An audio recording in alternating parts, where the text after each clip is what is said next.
You're listening to Neurodivergent Mates.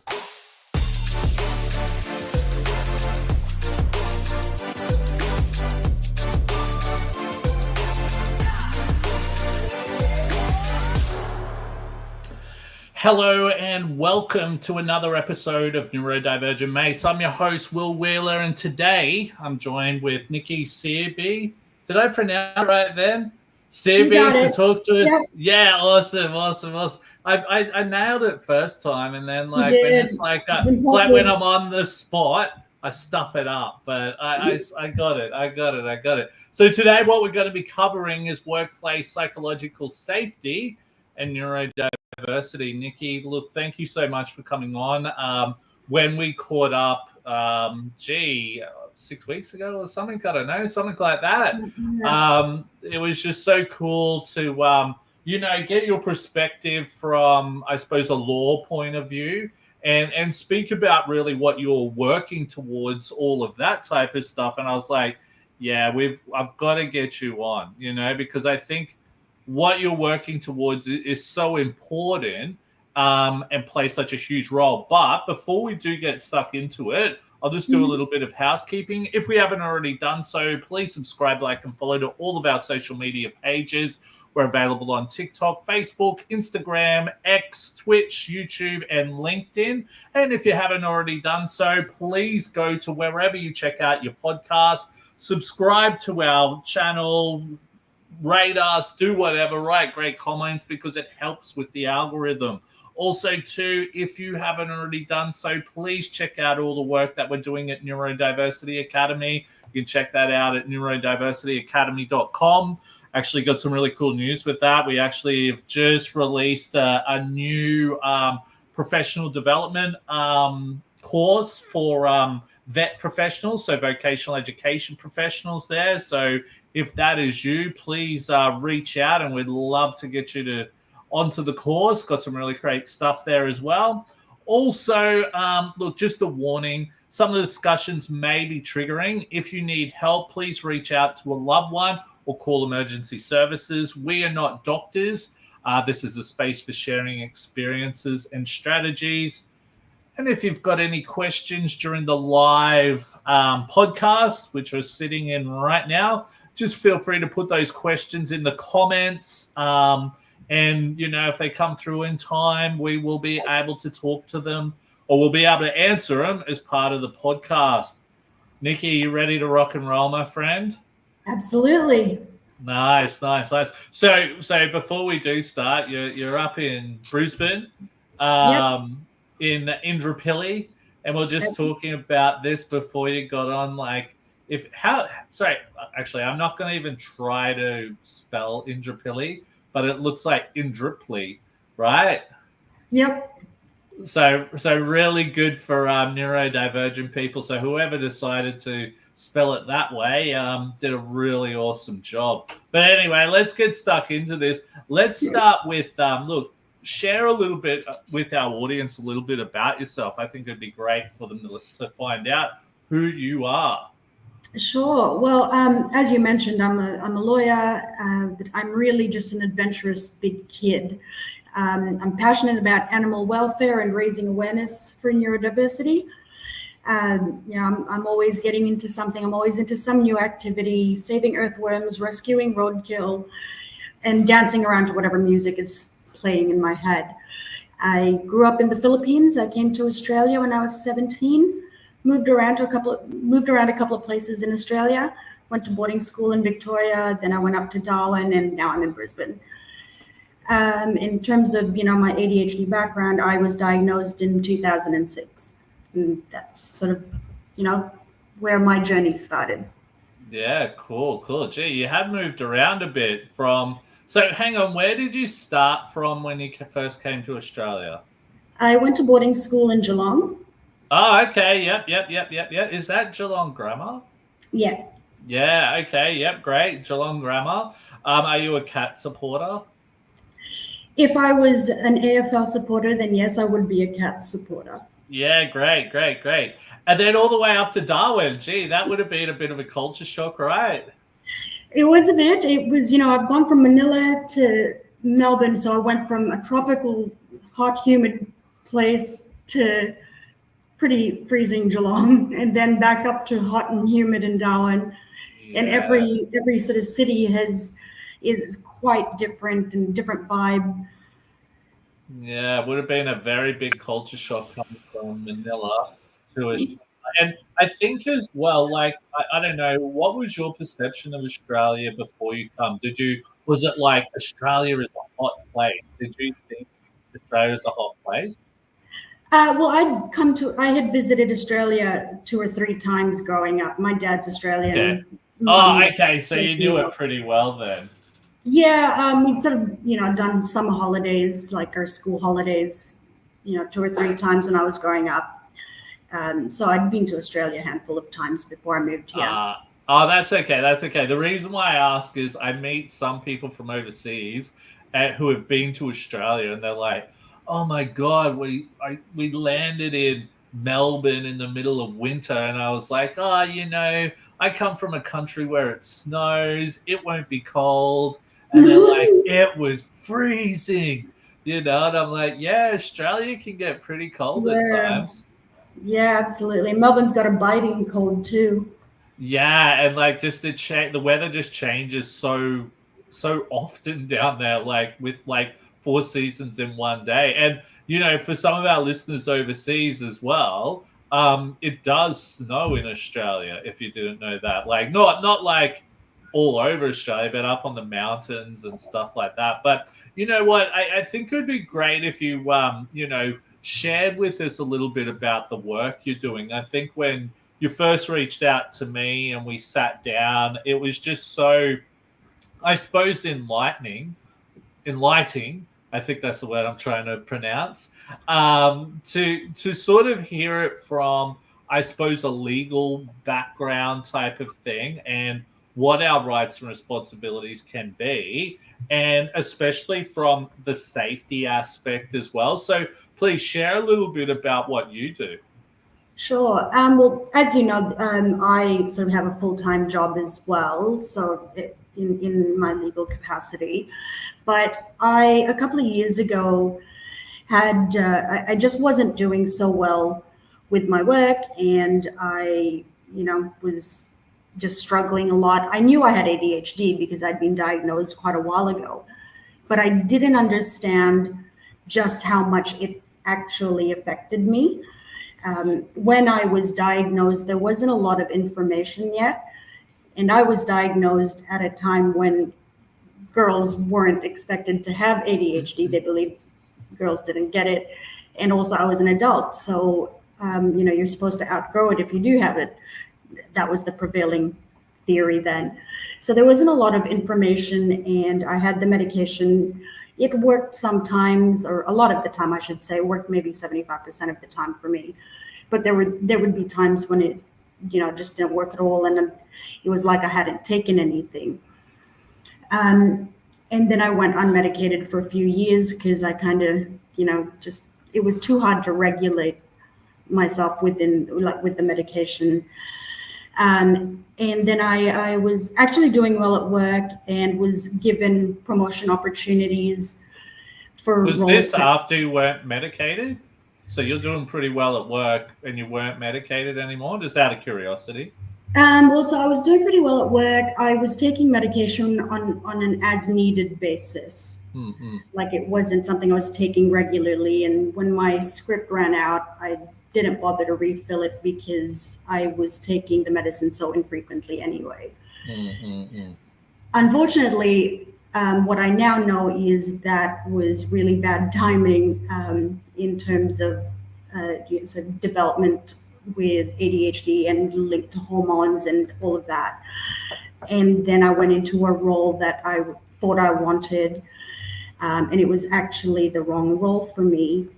I didn't know that at the time either. So I just sort of had this perfect storm of being unmedicated, trying to do a role that wasn't suitable for me, and my challenges with having ADHD, and my symptoms getting worse. So then I wasn't doing well, and struggling with all of that.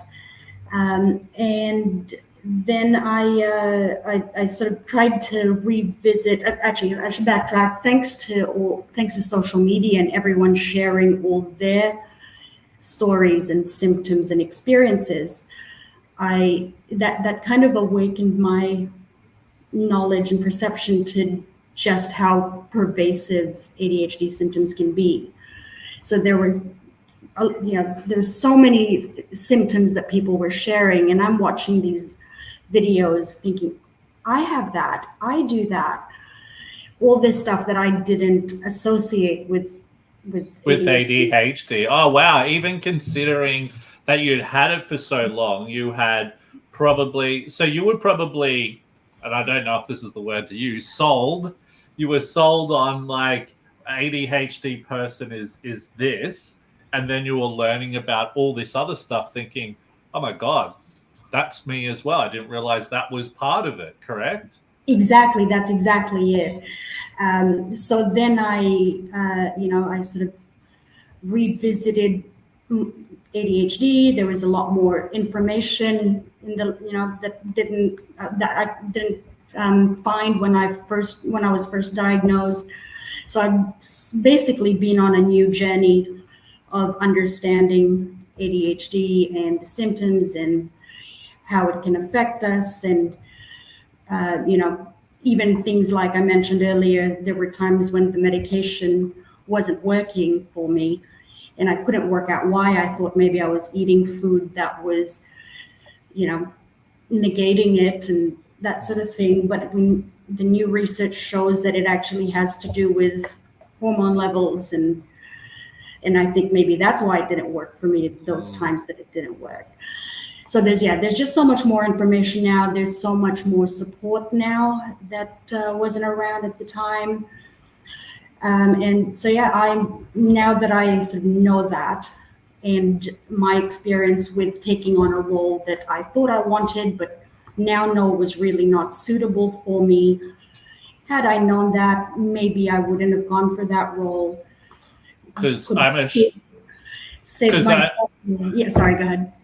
Well, I think you're about to exactly say it. I think you probably went through a lot of, you went for a role that you thought you could have done. It didn't work out.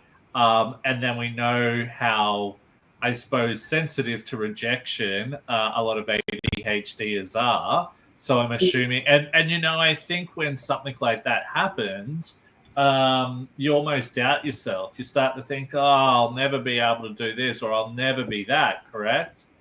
That's exactly right. Yeah. And I guess, once the clouds from all of that negative self-talk and, the anxiety and depression that followed my non-performance, I realized that, if I had known, maybe I wouldn't have gone through that difficult period. And maybe I can help someone else by spreading the word, spreading awareness, so that they can avoid what I went through, or at least, learn from my experience, maybe help them through theirs. And from there, it all just sort of, discussing it with people, chatting to friends and that sort of thing, recognized or came to my attention that there was this need to consider it and apply it in the workspace, particularly given the legislation changes with workplace health and safety requirements. Yeah, interesting, because I think when, and I think as well, especially when we look at it from a legal standpoint, a lot of neurodivergent people don't know where they stand a lot of the time. They don't know what to do, or they may think that, oh, this has happened, I've felt like this, but maybe that was my fault, not the actual person who was creating that harm, if that makes sense. Absolutely, yes. So it's there's a huge education piece to be had across the board. We're still learning about symptoms and how to manage them, where, people are getting diagnosed and recognizing how much it affects them, which is basically my experience. But there's also a big education piece around the employment side of things. Most employers want to have happy staff and support their staff, but if they don't know, then they don't know what they don't know, and there's all of that comes into play. It's almost like in the education space. I think that what I see is that some education providers, they want to help, but unless you've got the right understanding and knowledge to be able to know what to do, you could be doing a lot more damage than good, if that makes sense. Yeah, it does. Yeah. Totally. I think moving on from that, can you explain what psychological safety means in the context of the workplace? Sure. So in the context of a workspace, psychological safety refers to the environment where an employee can feel comfortable being themselves, where they can feel comfortable taking risks or, acting up in a higher role, speaking up when they see something that they don't agree with, or even where they feel they can make an improvement somewhere, having the confidence to speak up about that without feeling like they're going to be put down or reprimanded, but just being able to speak up and without the fear of the negative consequences.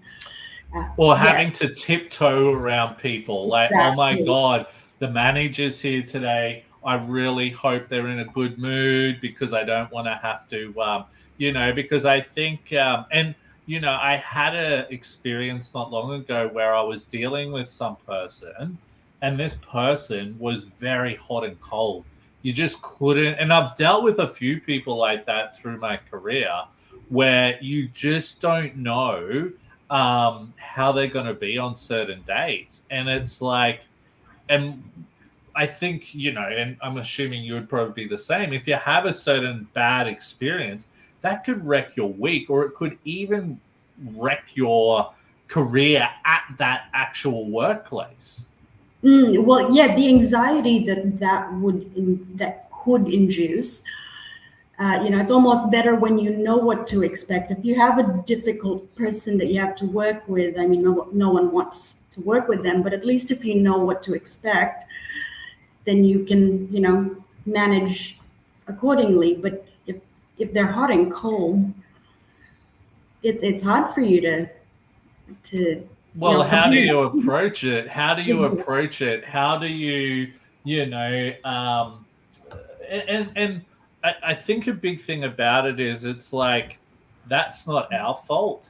Do you know what I mean? Like and I think this is where, and I don't know, maybe I'm wrong. Would you say that this day and age, it's we're seeing more workplace because of so for example, let's take Ellen DeGeneres, for example, right?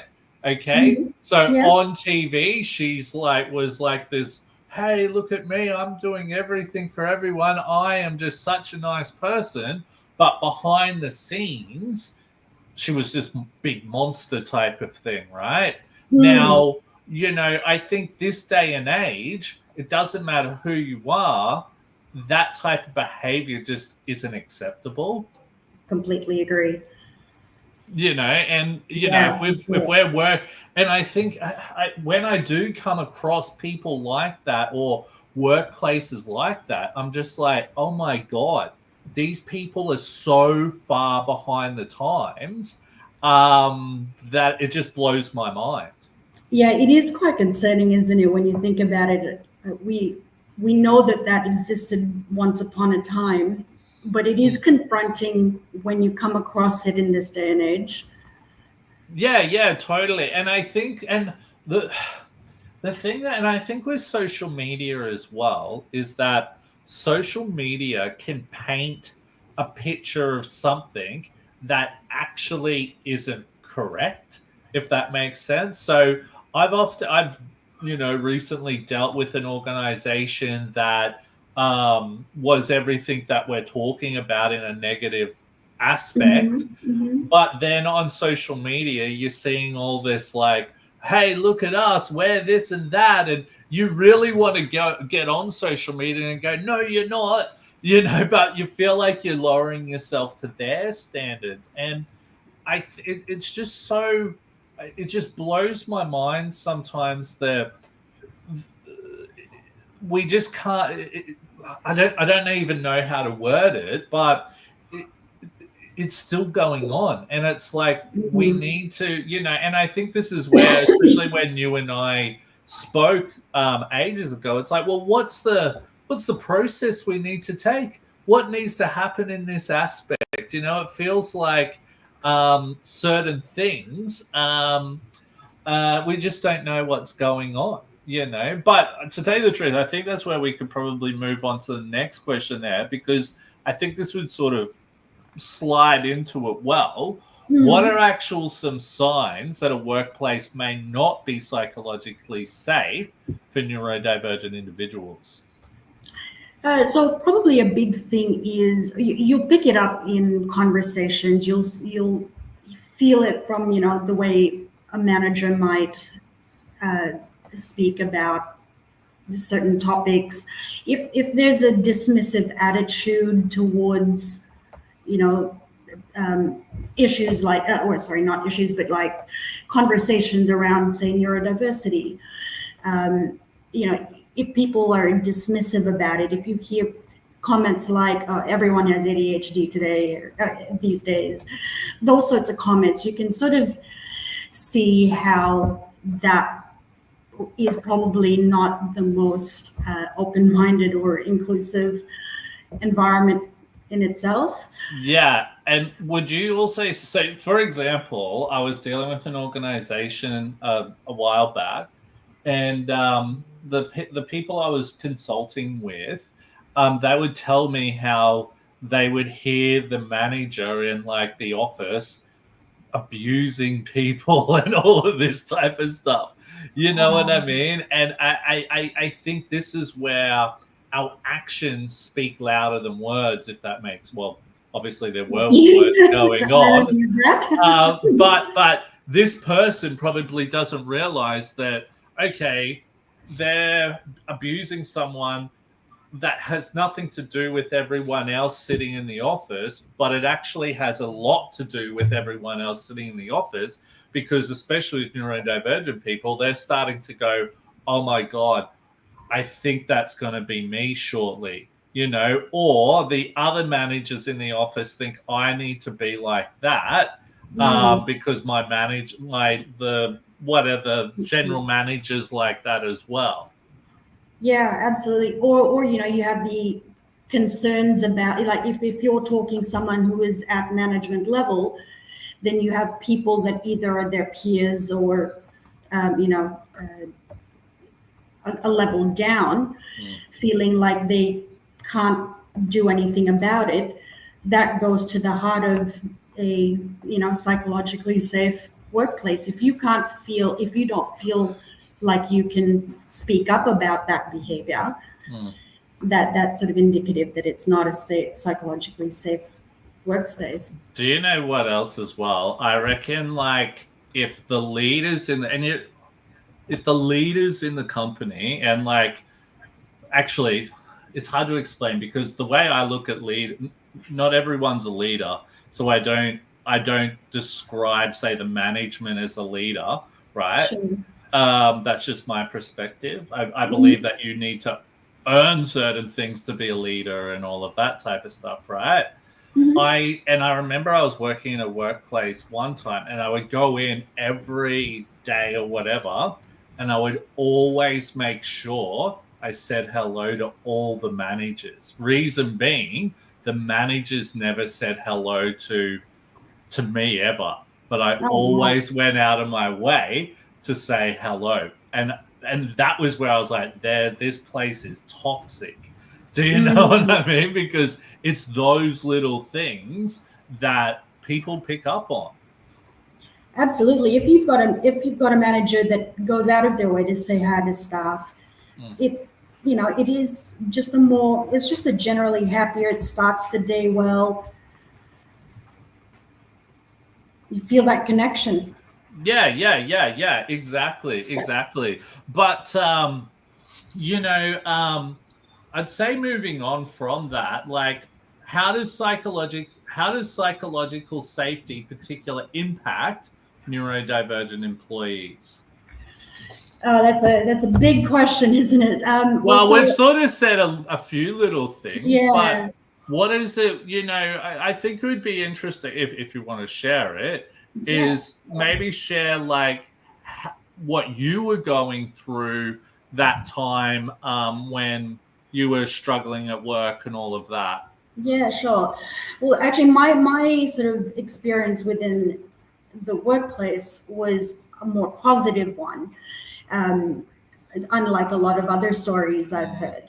So for me, when I was struggling, it was more of a personal stress that I was putting on myself because I knew I wasn't performing. I was unhappy with myself, but I couldn't bring myself to do the work, all the challenges that come with, executive function issues and time management and those sorts of challenges that people with ADHD have. But when I was really struggling, my boss was actually awesome about it, came up to me and said, look, see you're struggling, how can we support you? Which was the best thing you could say, in my opinion, one of the best things you could say to someone who was struggling, Totally. rather than saying, you're not performing, we need you to perform, adding that extra layer of stress, which a lot of people would do because a manager's job is to have meeting performance targets. So you can't, I wouldn't have held it against my boss if he had approached it that way. But he actually approached it the best way possible, which was asking me how I could be supported. Unfortunately, and this goes back to me revisiting my ADHD, I didn't know what I needed. So I dug myself into a bigger hole because I kept saying, no, I'm fine. I just need a couple of days to get back on top. And of course, I didn't get back on top. And you know what? I think that's such an interesting point because, and I think this is where neurodiversity training. Sorry, what's that noise? Is there like Thunder. Is that thunder? That's Oh thunder. my Oh my God! Where are you? Like, are you In like Toowong. in Toowong? What are you near? Are you Sorry, like near a window or something? Yeah, near a window. I've got the volume down behind me, but it's that loud. My screen actually flickered because the Oh my God, that was that. I thought it was like heavy breathing or something like that. Oh my God, that's typical Brisbane afternoon weather, right? Yes, it's it. Crazy. Oh well, there you go. I Sorry, was just what trying to was? keep you entertained, Will. Yeah. Sorry, what Wonderful. was I saying before? What were we talking? I just had a We're complete talking mind. about just so education and awareness. Yes. About neurodiversity in the workplace. And this is where I'm a big believer in this type of, some basic neurodiversity training is better than no neurodiversity training at all. So when an employee does come and says, hey, look, I've got a problem, hopefully the manager is able to then go, oh my God, yeah, let's put this into place, or this is what we need to do.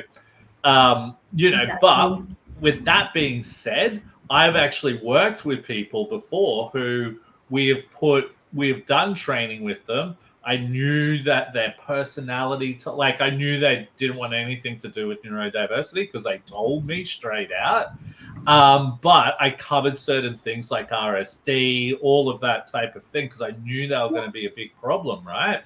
Yeah. But they completely ignored the advice that I had given them, type of thing, so they were just didn't get it. Well, they were just continuing to, like we spoke about, acting in a manner that would make other people look at them like, oh my God, that's going to be me shortly. I'm going to quit. Like that type of thing. So sometimes some workplaces, you've almost just got to go, you know what, this is with these leaders around or these management, this is never going to happen here. You know, I just find that with some workplaces, you know. What would your thoughts be from a legal standpoint on that then? Well, so that's, I suppose, where we are slowly heading in the right direction with the developments to workplace health and safety regulations expanding to include not just physical health and safety, but also psychological, psychosocial health and safety. Businesses are now required to consider psychological safety under any of their workplace health and safety policies and programs. So we are moving in that right direction. But it's just going to take time. It's going to take time to get the message out. It's going to take time for people to shift their thinking. It's going to take time for processes and frameworks to be put in place and rolled out. And so I suppose the concern now would be if a business still didn't embrace it or take it into consideration when they actually have, penalties and risk on them. So actually an interesting point, right? So if a workplace or someone, a manager at a workplace was to do some training, for example, but then, you know, they filled it out, they ticked the things and got it all correct or whatever, right? But then continued to then act in a way that was putting someone's psychological safety in danger, if that's the right words, could that person then, could that be like a sackable offense, or what could happen in that case there? Because like you're doing what you're breaking what you've been taught, if that makes sense. Yeah, well, so I suppose it's not a straightforward answer, but just as you would approach a physical workplace injury, you would follow the same sort of principles where you would first look at what policies and procedures are in place. If they do have some in place, are they adequate? And if they weren't followed, why weren't they followed? You would sort of go down that path of investigating it, for want of a better expression, and then consider how severe the breach is. So you take all those factors into consideration. But yeah, so it's definitely not something to be taken lightly. You'd have all the penalties and risks and obligations for ensuring a safe workplace. But let's say we've got it's a neurodivergent person that has made a complaint about someone, right? Would the HR and all of that then have to do like their what do you call it, investigation, all of that? Would there need to be a different route that's now in place compared to, say, what a neurotypical person would be going through in that aspect? Do you know, are they taking that into place? Do they know about it? Because the whole investigation part, that could just be as stressful and stressful. Yeah, exactly. And it feels like they wouldn't even know what they're doing as well. Yeah, absolutely. So that's a great point. And yes, it is something that also needs to be taken into consideration. Whatever processes and procedures you have, a business has, is implementing, it really needs to be across the board that it takes into consideration neurodivergent communication and needs. Just as a practical example, let's say you have a non-performing staff member who is neurodivergent. they're non-performing because they're struggling with certain conditions, for example. And if you could provide them with workplace accommodations, then perhaps they, wouldn't be falling behind. But then if you're not aware of that, you're probably going to treat that staff member as a non-performing employee and put them through a performance management program. When they probably didn't need to be on that, if they could have needs addressed, if there was communication there, if they felt that they could talk to the company. Sorry, go ahead. Well, it's actually interesting you say that, because I remember a few years ago, I was at a pitch night for a lot of tech companies. And I don't know, there's always heaps of HR tech companies out there or trying to start. I've never seen so many HR tech projects in my life. But I remember I was speaking to one of these people who was part of this organization who was creating some app or some program or something. And I think it was going to show peaks in performance and lows in performance and all of that. And they said, if the person goes below this, they'd be able, we'd be able to go, okay, we need to step in here and all of that. And I was like, well, hang on, with a neurodivergent person, you could have that. You would have those peaks and troughs, yeah. Yeah, exactly. And that may not mean that they're not performing. Maybe, and like we spoke about before, maybe there's certain, what's the word I'm looking for?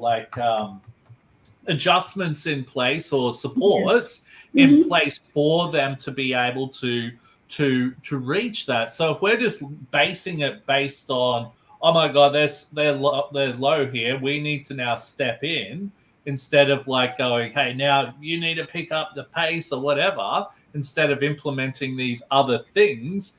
And you've just triggered stress and anxiety, and they're mentally unraveling because they're so, stressed about it. Well, it was interesting when I spoke to this person, because they're like, oh, we never thought about it like that. And I said, well, oh, wow. yeah, because they're building it based on they're probably not thinking, oh, wow, we've got different types of brains or different types of people in our workforce. Is our staff matching those people's, I suppose, peak performance and weaknesses and stuff? Yeah, that's really,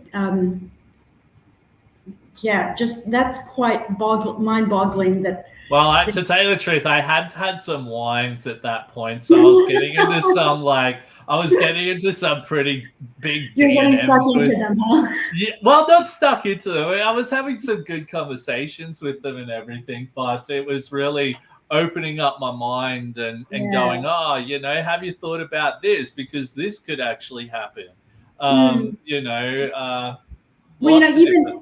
Even on that, just a lot of these, programs, platforms, policies, procedures, they're really, they're sort of written or geared for someone who is neurotypical in mind.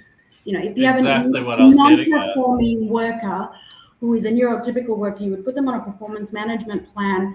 That performance management plan is written for someone who is neurotypical non-performing.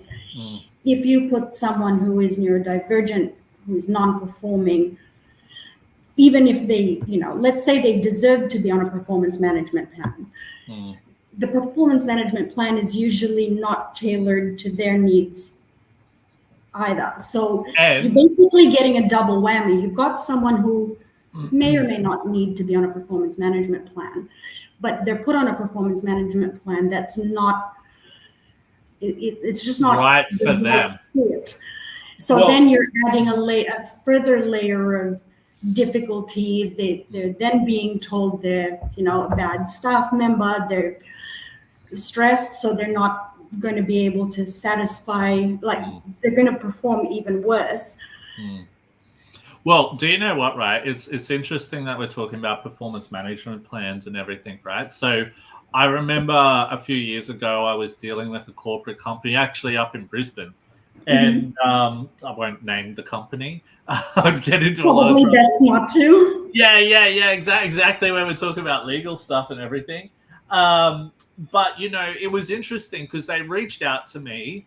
They said, look, we've got this person here. They're not performing. You know, we've got them on a performance management plan, this and that. We want you to come in and coach them so they can get up to, you know, speed. And I was just like, okay. And the hardest thing was to get information about why the person was the way they were. Okay. So the workplace were like thinking, oh, all we need is a coach to come in, help this person get up to speed, and then they will be right. But what the problem was, and I knew it straight from the beginning, but they were like, no, we can't tell you that or whatever. So I just was going in there, and I got to a point where I was just like talking with the guy going, look, I'm just going to sit here for an hour and talk to you about the boxing and UFC and all of that, because I know you can do what you can do. It's just your workplace isn't adapting your environment to best help you. Now, the person had a manager who hated them, all right, because they were different to all the rest of them. This manager was like, just like a very, very much about themselves type of thing, and you need to conform to, do you know what I mean? So there was no working with that. That manager had then turned a lot of the other team against this person, and they actually got to a point where they had a vote to vote the guy out of the business, and it took a partner to step in and go, hang on, this isn't right.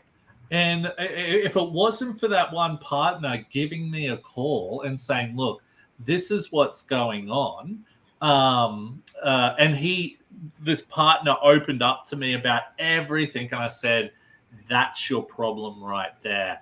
The manager is the problem. I'm telling you right now, if you change, I said, this person, I said, they're not going to perform when you got people trying to vote them out. You're putting them on a management plan. Everyone in their team hates them. Of course, they're not going to. Anyone wouldn't perform under that, right? Absolutely. I said, what you got to understand is that if you get someone who can work in with this person and see, okay, we've got some great skills here. We just need to work in with this person, not feeling that they can't be open with them. I said, you're going to see so much come out of this person. So what they ended up doing was changing this person to a different manager. And that was it. You know what I mean? And it's like, you paid me. They seriously paid me for 6 months to go in there. And like, all they had to do was go, what do you think the problem is, Will? And I would have said, it's the manager. We need to change the managers here. And that's what it was. That's crazy. But that actually ties in with, one of the challenges that people with neurodivergent conditions experience. Like there is a higher risk of experiencing bullying. And you just gave a very clear example of that. And you know what? This is now where that person, that partner who gave me a call and said, look, I want to, he had nothing to do with like all this. He just stepped in for this guy. That's leadership. Do you know what I mean? When I talk about leaders, that's a leader right there, and that's where we need more of them in the world. Exactly. So when we've got these allies in companies, and I think a big thing with, it's so important, and you don't have to be neurodivergent to be an ally, or even just having some understanding about it is so vital to be able to help these people who don't have the voice. and it took this person stepping in that really changed this person's life, if that makes sense. That sounds like it was a great and happy, Yeah, and it was sort of like, because towards the end, I was like, dude, I'm just going to sit here and talk to you about the boxing because these idiots, your bosses, don't even want to talk to me about what they need to do. And we would have had it solved like that. But I think this actually ties in well for the next question. How can managers foster a sense of psychological safety for neurodivergent employees? Well, I suppose the first step or the biggest thing we need to, have a manager consider is just open communication. Actually develop some empathy and understanding, which can really only come from them having that open communication and getting educated and just casting their mind to the fact that there are people who are wired a bit differently.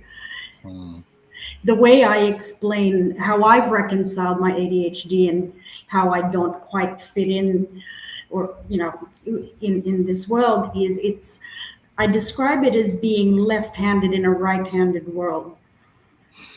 I am left-handed, actually. I'm left-handed, but I'm ambidextrous. Okay. So I have the best of both worlds, sort of. But did you have to work to get there? No, it just happened naturally. It just happened. It was just like my mom would be like, "Hey, Will, do you realize that you're doing this?" I'm like, "What? No." Or like I would say, for example, I'd iron, and I'd iron with both hands. I didn't realize that people only iron with one hand. Yeah. Well, so I actually came up with that. I reconciled it for myself because my dad's left-handed, and his right hand isn't fully formed. Like his fingers are sort of half developed. Okay. He was born that way. He is left-handed. But I remember when I was younger, he was telling me that when he was in school, it was at a time when you were forced to write with your right hand. And he was being forced to write with his right hand, even when he didn't have he didn't have full fingers. And so I sort of and then he told me that eventually they allowed him to use his left hand and it was a lot easier for him. And that kind of, I guess, is how I reconciled it for myself. That, if you're left-handed being told you have to write with your right hand, you'll get there, you'll manage to do it. But your penmanship is never going to be as neat and tidy and clear as it is, as it would have been if you were right-handed. You're exhausted from the extra effort of trying to write with your right hand when you're left-hand dominant. And you have all that negative programming that comes from everyone telling you, oh, your handwriting's really bad, and you're writing too slow, and all the stuff that comes with that. So that's sort of how I came to understand my challenges. And so, yeah, hats off to Dad for giving me the way to. Do you know what I've actually met a lot of people who, obviously a little bit older than myself, who, they were left-handed and they're right-handed. I'm like, oh, do you want to go back to left-hand? They're like, I've just been doing it for so long now that I'm used to my right hand. But honestly, like if I was to go, you know what, tomorrow I'm going to start writing with my right hand. Nah. I would never be. I think it's because I'm too old now too, like maybe if I'd done it when I was younger, maybe, but I've tried to. Like I wouldn't even know how to hold a pen properly. Like, I don't know. But who cares? Like, I don't know. But like, it's sort of straight, like this is sort of going a bit off topic, but like. That's not like you. Yeah, exactly. It's sort of like, but it was actually a really good way that you described it actually. But like, it's so interesting when you do see people who are left-handed or whatever these days, and it stands out. You're like, oh my god, yeah, you're just like me, But when you're ambidextrous, that's a whole nother thing altogether. Yeah, I didn't realize that like that means you're using both sides of your brain. I don't know if I'm doing it right, that you're using both sides of your brain or something, or I have no idea. I think they've debunked that concept of. Did they? There you go. There you go. I think what they say is that you're using your whole brain all the time. Okay. Yeah. Well, I don't know. I just know it just comes naturally to me. So that's the main thing. But sorry, I don't think we really answered the question, did we? How can managers foster a sense of psychological safety for neurodivergent employees? Well, yeah. So we sort of got halfway through and then We started sort of went chatting. off. No, all good, no But problem. it really comes down to education and training and just recognizing that people do operate a bit differently. Some people like the coffee black, some people like the flat white. Like, we're all a bit different. Recognizing that we operate a bit differently, that being able to offer or provide reasonable workplace accommodations that might assist that employee. The information is out there now. It's available if we look for it. It's being developed. We're learning more.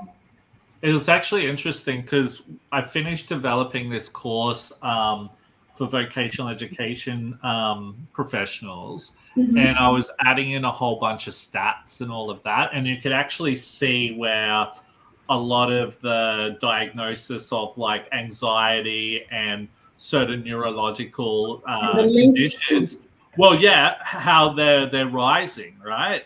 And I actually said, I'm like, the reason why they're rising is that we're having a better understanding about what they actually are, and people are getting diagnosed, all of that. And those numbers are only going to grow, so we do need to have things in place because, if people don't, I think, speaking about it from the law perspective, this is where we can be looking at lawsuits because it's discrimination, all of those types of things. So if workplaces keep putting it in the too hard basket, what they're going to find is that their competitors are going to start getting on top of this, and it's just they're going to fall behind.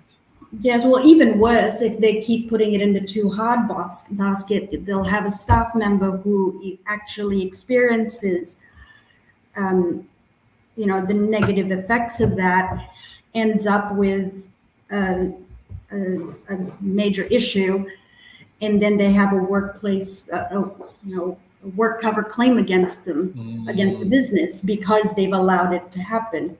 Yeah, crazy. Now, what advice would you give to neurodivergent employees who are struggling to feel safe in their current work environment? This is a really challenging question because at the moment, I keep hearing a lot of really bad horror stories about experiences people have had when they've approached their managers, if they've been diagnosed, where they've disclosed their diagnosis, it's actually been detrimental to them. So yeah, it's a challenging one. I think that people would need to just really consider the benefit. I should say they should consider, their situation and how a disclosure would benefit them. But I suppose the short answer to your question is there are support services out there. We've got a few groups like the Black Dog Institute, Lifeline, if they are struggling at that level to that extent. But if they have someone within their workplace, like the partner you mentioned at that company, if there is someone within the company that they could speak to and champion for them, that would obviously open the door for conversations. If they can have a meeting with their manager, explain what they're experiencing, So, really need to have that conversation. But, have you? sorry, Yeah. go ahead. Have you heard of like? Are they called ERGs? Employee. Oh, what are they? What does that stand for? An ERG, like an employee something group, responsibility group, or so. I think what it is like diverse like community of people come together and then they'll talk about certain issues that are going on which can then be implemented into the workplace. I think like Microsoft do stuff. I think it's what it's called, an ERG or something like that. Have you heard that term before? I haven't heard that term. I was actually going to suggest that a staff member could look at if there are any employee assistance programs, EAPs, within.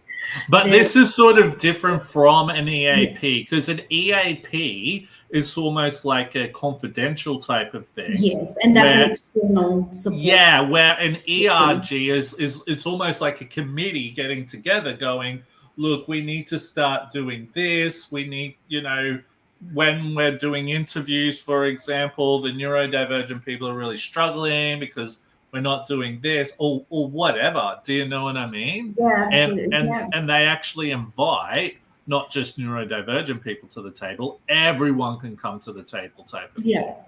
Yeah, that would be a great approach. I really want to know what it was I was trying to think of. ERG meaning. Hopefully that was what I was looking for. Hang on. Meaning in corporate. Here we go. Yeah, employee resource groups. So employee resource groups are voluntary. Employee-led groups whose aim is to foster a diverse, inclusive workplace aligned with the organization they serve. There you go. So I've heard of, like, for example, I was at an event put on by one of the top tier firms, and they've actually organized a neurodiversity group within the firm. So it's definitely an evolving piece. I think it's just starting for us here in Australia. I think we've got a long way to go. Yeah. I think as well, like some of the problems I've sort of found is that there are some programs that have happened within some organizations which don't actually align with what it is we're trying to work towards, that actually sometimes do more damage than good. But everyone sees that as like, oh my God, we're doing this, this and that. And it's like, well, hang on. We actually want this. It's not that, which can be quite difficult there. But look, we're getting to the end of the show here. Thank you so much for coming on and having a chat with me. But where can people connect with you and find out more about your work? I've got a site up. It's just a simple one-pager where people can contact me. It's adhdbrainstorm.com.au. You know what? I know that you probably didn't have a storm going on outside there. You probably have music going on. Yeah, because of ADHD brainstorm, right? Every time I've told people that that's the name I settled on, everyone said, "Oh my God, that's perfect. That's exactly what goes on in my head." Because I've got a few friends who have ADHD. Out of curiosity, do you drive to work or do you catch the train? Also, I usually drive, but at the moment I'm doing the Black Dog Institute's 1 Foot Forward Challenge. So I've been walking. I've done a couple of days where I'll ride the bus in and then walk home and that sort of thing. So I'm at 130 kilometers of my 150 kilometer commitment. Sorry, can I ask, right? Coming from Toowong and Indooroopilly, is Ziggy the Bagman still there? Yes, he's still there. Yeah, Ziggy the Bagman. All right. So for those of you who don't know, so Ziggy is a homeless man who lives in Toowong. Taringa, really. Taringa. Well, yeah, Taringa up near the. I used to see him up near the Hungry Jacks there. Yep, still there. Oh, okay. Now, he's obviously someone who's got a lot of mental issues, all of that, and he collects and hoards a lot of bags and stuff like that. And he's actually quite a real famous person in the area, correct? Yes, he has a lot of support in the community, and so on some of the Facebook groups for the area, people will comment saying, I reached out to Ziggy today, bought him some food. If anyone can bring him XYZ, thing he might need. So he's supported by the local community in that way. It's like he's sort of like just part of like that area, if that makes sense. He's very famous. Yeah. I remember there was, before I moved, that there was some business that was trying to get rid of him and like get him to move on, and the local community actually said no and let him stay. Power to the people, eh? Power to the people. Go Ziggy, right? Look, thank you so much. Thank you so much for jumping on today. I hope you enjoy your. Yeah, no problem. I always love getting people on and having a chat. But no, thank you so much. And if you haven't already done so, please subscribe, like, and follow to all of our social media platforms. My name's Will Wheeler, and this is Neurodivergent Mates. Till next time.